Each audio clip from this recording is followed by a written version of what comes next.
Om Namo Bhagavate Vasudevaya Janmadhyasya Yato Anvayaditaratascha Artheshu Abhigyaswarat Tene Brahma Hridaya Adikavaye Muhyanti Yatsurayah Tejo Vari Mridam Yatha Vinimayo Yatra Trisargo Mrisha Dhamna Svena Sada Nirastakuhakam Satyam Param Dhimahi Nigamakalpataror Galitam Phalam Shukamukad Amritadrava Sanyutam Pibata Bhagavatam Rasamalayam Muhuraho Rasika Bhuvi Bhavukaha.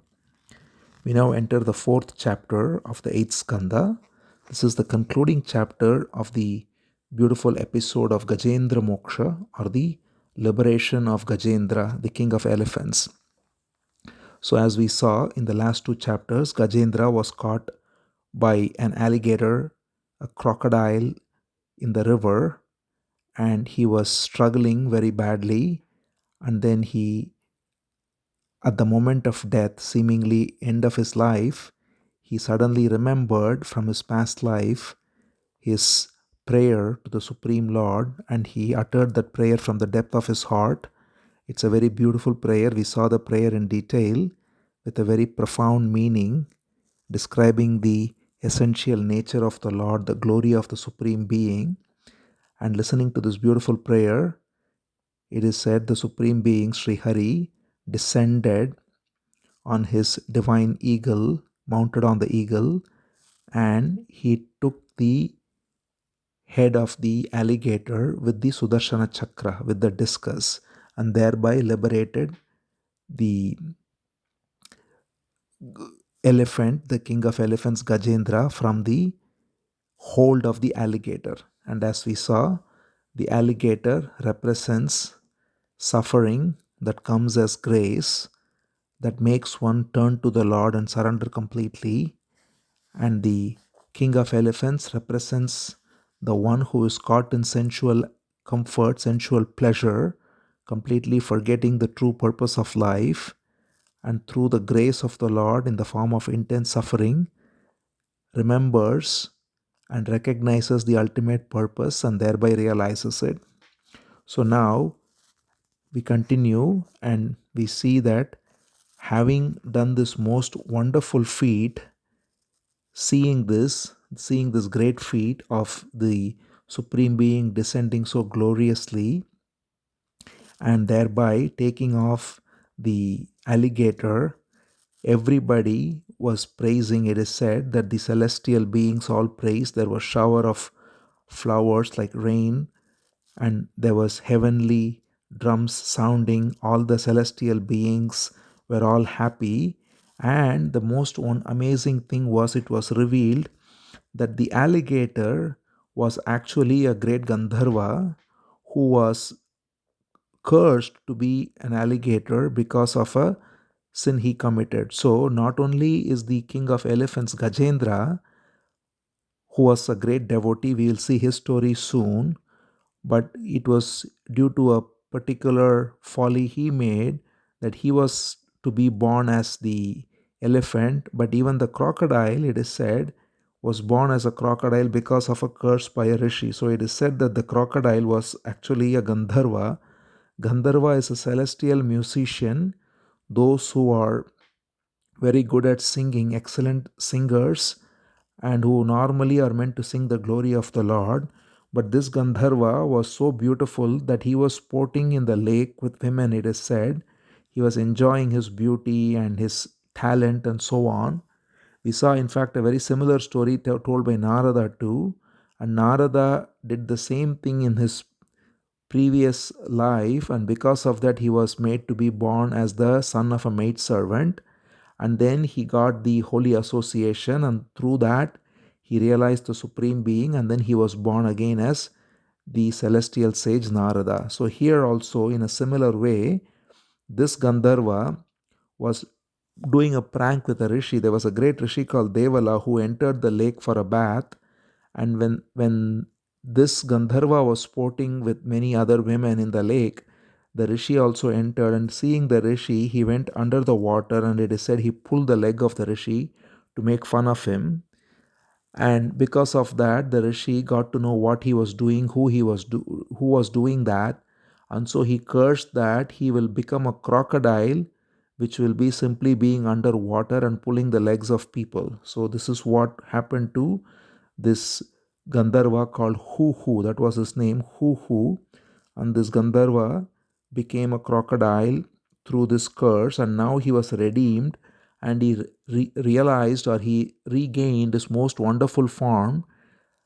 And not only that, he became a eternal devotee of the Lord. So before even Gajendra was fully liberated, it is first recounting that the crocodile is liberated, the alligator, and the alligator who caused great harm to the king of elephants Gajendra by being killed was released from his body, and he became a celestial being again, but not just ordinary celestial being like before, but one who is completely surrendered and one who has realized being freed of all his past sins and realized the supreme being, and therefore regaining his form as a Gandharva and simply singing the glories of the Lord.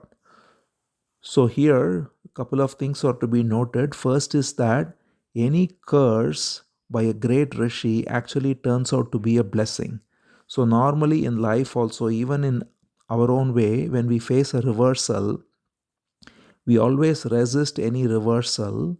We think why it happened to me, and we are complaining about it, and we are regretting it, second guessing it, and all the rest. But instead, if we simply embrace it as our destiny, then in the very reversal is a great blessing hidden always.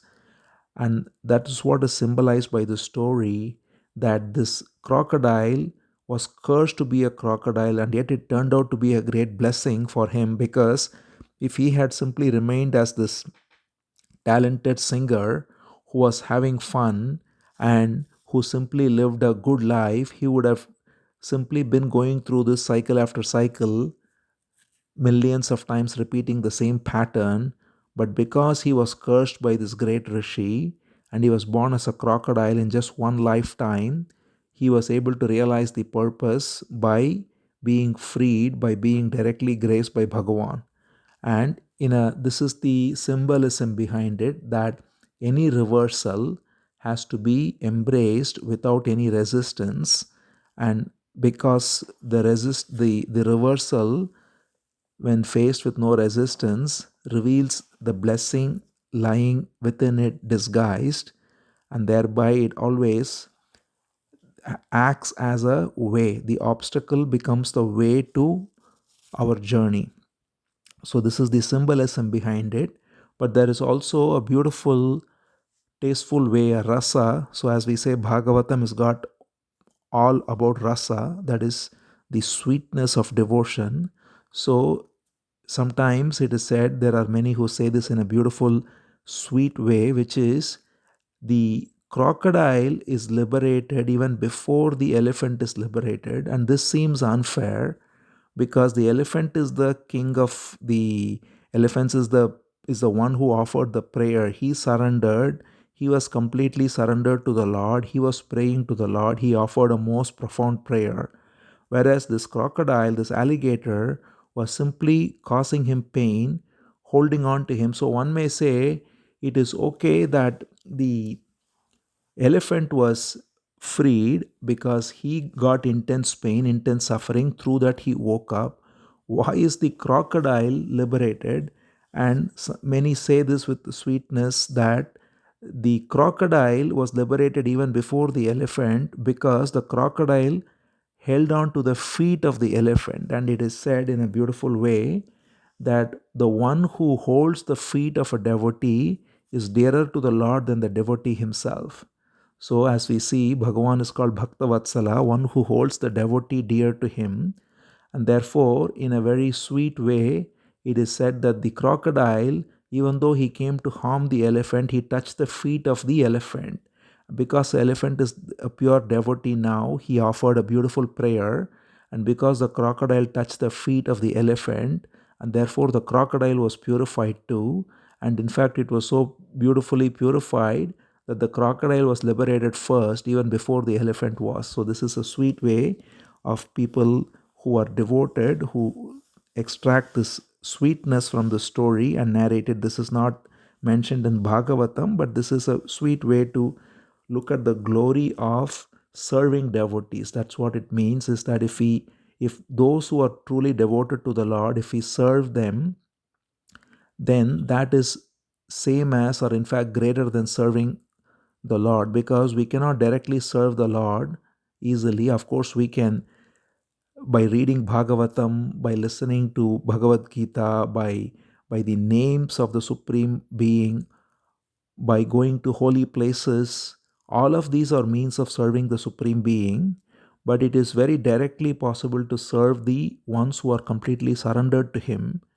And therefore, it is said that serving the devotees of the Lord is more directly available than serving the Lord directly. And that is why it is glorified in this way, very sweetly, that the crocodile, in its own ignorant way, ended up touching the feet of the devotee of the Lord, and therefore he was liberated. So now, after that, he goes away, bowing his head down. This Gandharva now, who goes away. And meanwhile, the elephant, Gajendra now, he is now liberated too.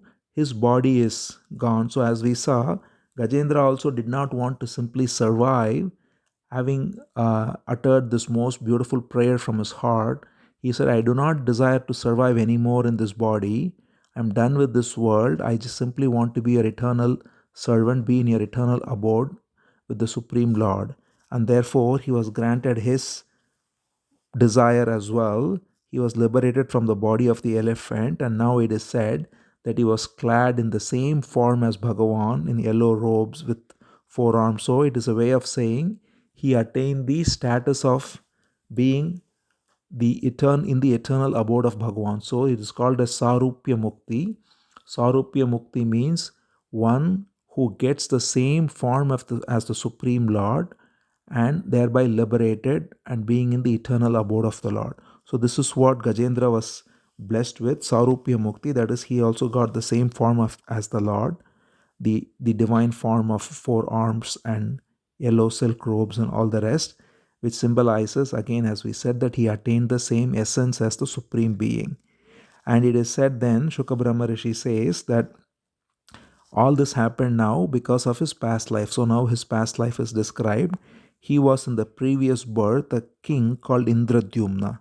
He was a king in the southern province, Dravida Desham, it is said, which is the southern part of India. In fact, it is said it's Pandya region, so it is around Madurai, the southernmost part of India, where he was a king. And he was a very pious king, devoted to the Lord. It says, Indradyumna iti kyato Vishnu vrata parayanaha. He was devoted to the Supreme Lord Vishnu. And after ruling the kingdom for a long time, as the tradition of all the Vedic kings, we saw this with every single king starting with the Manu. He also followed that pattern and retired from his royal duties at a certain time and went to the forest. He went to a beautiful mountain called Kulachala Mountain. He had a hermitage there, and he grew matted locks, and he turned an ascetic, and he engaged in beautiful pious penance. So as we see, this king was a very pious king, ruled piously, devoted to the Lord, retired, went to the forest. So he did everything right. So this is why he had this beautiful prayer in his heart, and he was always engaged in this worship and prayer. But it is said that one day when he finished his bath and he sat in silence, closing his eyes, by chance, the great sage Agastya came there. Agastya is a very famous sage, and it is no wonder he came there to that land, because Agastya is also known as the sage who brought forth the Tamil language, which is spoken in the southernmost part of India. And there, when he came to this hermitage, Indradyumna was lost in silent meditation, and he did not even recognize the sage coming. And so, this is the only mistake he did. But of course, this is important because, as we saw, honoring the devotees of the Lord is in fact even greater than worshipping the Lord directly. And we saw that very sweetly, even as the reason for why the crocodile was liberated. But on the other side, Indradyumna here did not honor the devotee of the Lord, who is Agastya. Agastya is a great sage, liberated, self realized sage, ever surrendered, and a very divine being. And therefore, when he came to his hermitage, to Indradyumna's hermitage, Indradyumna did not even pay any attention to him because he was so lost in his own meditation. And so, this is actually a very great offense, because again, to ignore a great sage, even because of being engaged in meditation, is not the right thing.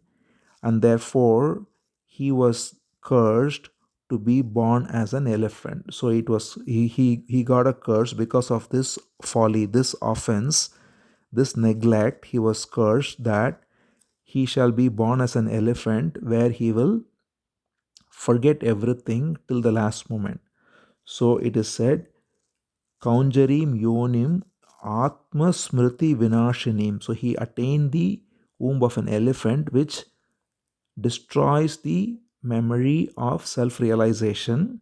But later it says, Hari archananubhavena yad gajatve api anusmritihi. But later he will get, through worshipping directly the Supreme Being at the right moment, the remembrance of the prayer. So this is exactly what happened, because Indradyumna, the great king, he was a very pious king, as we saw. So when he got this curse, he instantly accepted it. So he, again, as we saw before, any reversal, especially if it comes from a sage, only is a blessing indirectly.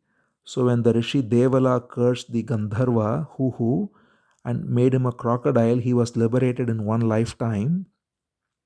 And similarly, Indradyumna, already a surrendered devotee, but he made one mistake. So he accepted this as a blessing. He thought this will destroy all his past sinful karma, and therefore this must be only a blessing. So he accepted it gracefully.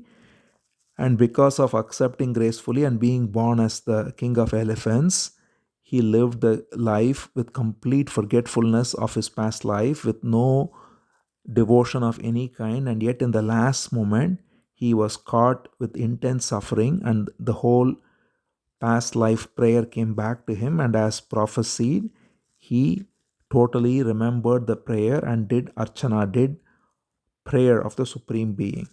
So this is another reason why it is very hard to know what is the inner state of anyone. So we see this also in this world. Sometimes there are people who are engaged in partying or engaged in worldly activities, and they, at some point in life, instantly may turn towards the Lord, and they get the highest blessing, the highest benediction, whereas someone who is engaged in a pious life all through is still struggling in a sadhana and not making enough progress. So we don't know what exactly is the inner state of anyone, because as we see with this Gajendra too, he was completely lost in sense enjoyment with his family, with his herd, with all the women elephants and sporting in the water. He had no recollection of anything, just enjoying. And yet, in the last moment, he was able to surrender completely, because he had done everything and all he needed was that one final push. So, similarly, even in this world, sometimes there are people who are very totally engaged in materialistic way of living, and yet they have the seed from a past life, and that seed may awaken at some point, and then they instantly go very fast and progress, whereas one who is constantly engaged in it may find it slow because he has not done anything in the previous life, and so on. So this is why the takeaway from all this is, one ought to never judge anyone else. Even if one is completely lost in the material world, we have to look at them with compassion and give them this wisdom if they are ready to accept it. And we never know, because they may be such a ripe soul that all they need is that one push and they completely awaken so fast, or they may not be and they may take a long time.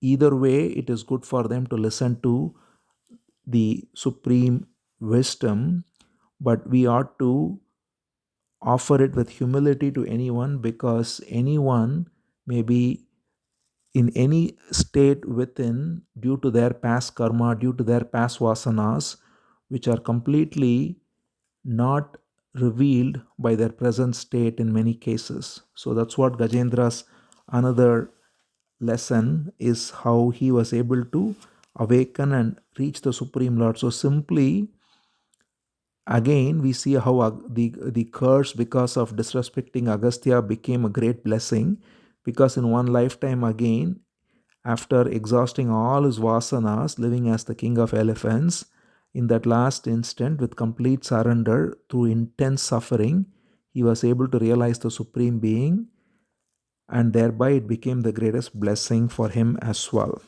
So, this way, it is said that he accompanied the Lord, he became Parshada. It said, Evam Vimokshya Gajayutham Parshagatim Gamitena Yuktaha. So he got the status of a divine associate of the Supreme Lord. As we saw, he got the same form of as the Lord, and the Supreme Being ascended on his Garuda, on his divine eagle.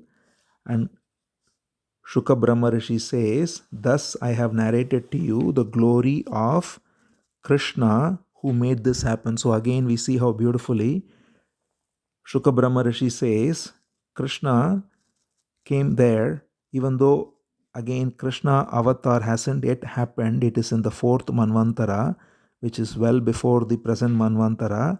And yet because Krishna is Swayam Bhagavan, Shuka Brahma Rishi says, Krishnanubhavo Gajaraja Mokshanam. So Krishna, who is non-different from Narayana, the Supreme Being, descended and gave this great benediction to the king of elephants.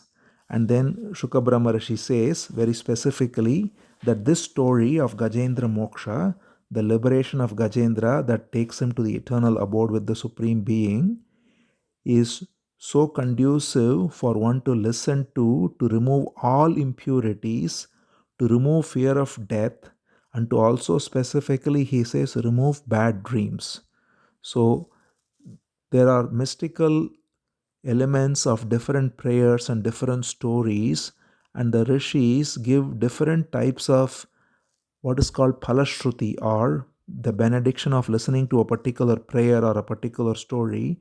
And very interestingly, here it is said that this particular story will remove all bad dreams, all nightmares, and make one's sleep very peaceful, and also remove the fear of death. And therefore, Shuka Brahma Rishi says, rising early in the morning, one can recite this story and thereby always be pure and be free of bad dreams.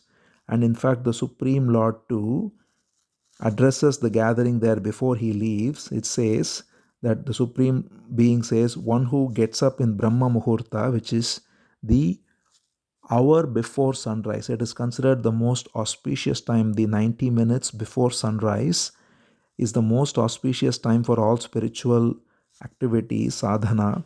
So the Supreme Being says, one who wakes up in the Brahma Muhurta, in the period before sunrise, and remembers the story, that is, remembers the Supreme Lord descending on his Garuda, the lake, the beautiful Gajendra Moksham, the elephant offering a beautiful lotus flower from his trunk, even though he is shrieking in pain otherwise, and offering this wonderful prayer from the bottom of his heart, and seeing the Lord descend like this gloriously, and by seeing this glorious descent, suddenly getting the energy to pluck a lotus flower and offer it to the Lord, and the Lord descending and removing the head of the alligator and protecting the elephant, and then liberating the elephant from the elephant body as well, and the soul attaining the state of the eternal abode. This whole story and the form in which the Lord comes with his beautiful garland of forest flowers, with his yellow silk, mounted on the Garuda, which is with his conch Panchajanya, which is Sudarshana Chakra, with his mace Kaumodaki, with the lotus flower, with the Mother Sri Lakshmi in the heart. Just remembering the story, and also the Supreme Being says, remembering any of my descents, such as Matsya, Kurma, Varahadi, Avataraihi, remembering the avatars of Matsya, Kurma, Varaha. Varaha, we already saw the divine boar who killed Hiranyaksha. Matsya as the fish and Kurma as the tortoise will be seen soon.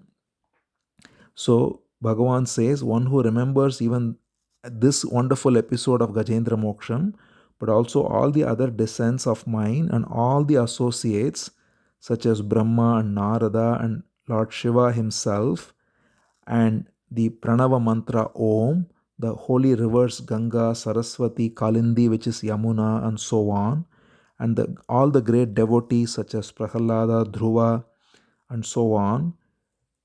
Anyone who remembers any of them with reverence in the Brahma Muhurta, Bhagavan says, he shall be freed of all sin, and I will ensure that he is completely clear-minded at the moment of death. So this is a great benediction Bhagavan is giving. Again, so already Shuka Brahmarishi said that one would be freed of bad dreams and one would have a clear mind by listening to the story. On top of this, Bhagavan himself says that by listening to this story and the evocative image of the story of how Bhagavan descends, the whole description of the form of Bhagavan and the whole pastime, but not only that, Bhagavan adds all the other pastimes, any descent, any avatar, any of the great devotees, any of the holy spots. In other words, there are four things always described: Rupa, Nama, Leela, Dham. Rupa is form, Nam is name, Leela is pastime, Dham is the holy places. So, Bhagavan says here that by remembering any of these four and listing specifically great devotees such as Prahalada and Dhruva and Narada and so on, and the avatars, by remembering any of this in the Brahma Muhurta, 90 minutes before sunrise, that is to say, engage in meditation, contemplating on the Supreme Being, first thing in the morning, ideally before sunrise, Bhagavan says, I vouchsafe unclouded remembrance of myself at the moment of death. Bhagavan says, Smaranti mama rupani muchyante, and then he says, Ye mam stunvanti anenangam pratibuddhya nishatyaye tesham pranatyaye chaham dadami vimalam matim. He says, at the end of night, that's what nishatyaye means, that is, at the end, the last hour of night, just before sunrise, which is normally, that's why it is said it is darkest before sunrise, the most intense time just before the sun comes up, the hour 90 minutes before sunrise. Bhagavan says, if one remembers me every day in the morning at that time and remembers this particular pastime of Gajendra Moksha or any other pastime of Bhagavan, then he says, such a being, Dadami Vimalamatim, I give him clear, unclouded mind. At what time? Pranatya, at the end of his life. So, at the moment of death, which is a moment of fear for many, Bhagavan says he shall be endowed with clarity. And that is why this particular pastime of Gajendra Moksham is glorified by so many. Shuka Brahmarishi concludes by saying, Bhagavan, after uttering this great benediction, left along with Gajendra, now in the divine form, and everybody looked on. So this whole pastime we saw over the last 3 episodes of the king of elephants, Gajendra, being liberated. It is such a glorious pastime and such a beautiful expression of surrender that many great poets have sung about it. Remembering the very pastime alone evokes surrender in the heart. So there is in fact a beautiful bhajan by Surdas, which is so wonderfully evocative of this mood of surrender. He writes in that, He Govind Rakho Sharan Abuto Jivan Hare. He says the whole pastime is summarized by Surdas in a few lines so beautifully. He says, Hey Govinda, hey Lord, my life is going away. I only have you as my refuge. Then he says, Neer pivan hetu gayo sindhu ke kinare. I went to the banks of the river because of thirst to drink water. Sindhu beach basat grah charan dhari pachare. But then the crocodile living in the river caught hold of my foot. So he summarizes the whole past. Then he says, Charu prahar yuddhubayo le gayo majdhare. He says, I struggled with him for a long time. I fought with him for a long time, but he pulled me deeper and deeper into the river. Naak kaan duban lage Krishna ko pukare. I was started submerging in the water to the point where even my nose and my ears were going underwater. And at that point, realizing that I'm going to die, I called out to Krishna, Krishna ko pukare. And then he says, Dwarika mein shabd gayo, shor bhayo bhare. So as we saw, Shuka Brahmam also said, Krishna came and saved Gajendra. So here also, even though Krishna avatar hadn't happened yet, Surdas also invokes Krishna because Krishna is Swayam Bhagavan Narayana. So he says the word reached Dwarika, the abode of Krishna, and it caused a great commotion in Dwarika because the Lord was disturbed that his pure devotee now is in distress. So he says, Shankh Chakra Gada Padma Garudalaya Padhare. So instantly with his conch, with his discus, with his mace and with his lotus flower, mounting on the Garuda, the divine eagle, he descended instantly. And therefore Surdas says, Sur kahe shyam suno sharan hai tihare. O Lord, we are also in this way totally surrendered to you because we have no other refuge either. We are in the same state as this elephant. So Surdas says, we are also totally surrendered to you. Abki bear par karo nand ke dulare. Therefore, you help us also cross over this ocean of suffering. O dear son of Nanda, O Lord Krishna, He Govind, Rakho Sharan. Please protect me, O Lord Govinda. So, Surdas Bhajan summarizes this whole story, and with this, we conclude this pastime of Gajendra Moksha and this chapter as well. Om Namo Bhagavate Vasudevaya.